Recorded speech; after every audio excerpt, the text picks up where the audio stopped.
How to edit profile photo on TikTok. Firstly, you have to install the TikTok app in your phone. Now you have to open the app and you can see this is the desktop in which your TikTok is being appeared. We are going to know that how to edit profile photo on TikTok. At the bottom there are different options like home, friends, plus option, inbox and the profile. Click on the profile option that is present at the last and you can see here there is an option of edit profile and you can change how you can edit your profile photo.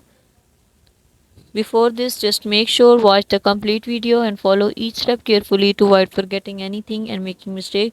There is a plus option. Click on the plus option like this and your phone gallery will appear here. You have to move to the photos and select any of the photo and upload it. Like I am going to select this photo and uploading photo. In this way you can change your or edit your profile photo directly on WhatsApp. Thank you so much. That was all. Please consider showing your support like commenting, liking, sharing and subscribing to our channel for more valuable content in the future. Your engagement is highly appreciated. I wish you very good luck. Thanks.